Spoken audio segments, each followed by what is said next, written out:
السلام علیکم، میرا نام ڈاکٹر مختار ہے۔ لاسٹ ویڈیو میں نے موشن سکنس کے بارے میں بات کی تھی کہ اس کے ٹریٹمنٹ کے بارے میں بات کی تھی، کیوں اور کیسے ہوتا ہے، سارا کچھ بات کی تھی۔ تو وہ تو تھی سارے عام لوگوں کے لیے جو مطلب نارمل لوگ ہیں، اور ان میں کچھ اسپیشل لوگ بھی ہیں جیسے ڈرائیور ہو گئے یا پائلٹ ہو گئے۔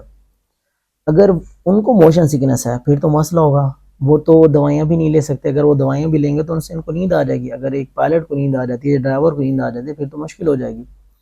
تو ان لوگوں کے لیے کیا کیا جاتا ہے کہ motion sickness D sensitisation therapies ہوتی ہیں مختلف قسم کی۔ اس میں ان کو بار بار موشن سکنس والے جو ہے سینیریو میں ڈالا جاتا ہے، اور باڈی جو ہے کچھ دنوں تک یوز ٹو ہو جاتی ہے، اور باڈی کو لگتا ہے یہ ایک نارمل چیز ہے۔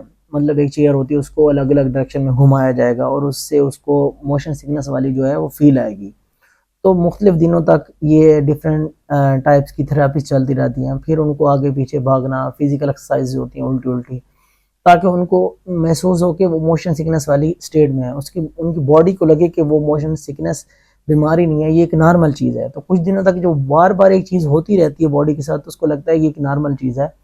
تو اس سے وہ آپ کی جو باڈی ہے وہ ڈی سینسٹائز ہو جاتی ہے، وہ جو ریسیپٹر ہیں بیسیکلی وہ ڈی سینسٹائز ہو جاتے ہیں۔ تو یہ ڈیفرنٹ ڈی سینسٹائزیشن جو تھراپیز ہیں، یہ پائلٹس اور ڈرائیورز جو ہیں ان کے لیے استعمال کی جاتی ہیں۔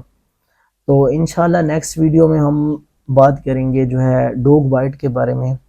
تو اس کے بارے میں بات کریں گے کہ وہ کیوں، کیسے، اور اس کا سارا علاج ہے۔ تو انشاءاللہ ملتے ہیں نیکسٹ ویڈیو میں۔ اللہ حافظ۔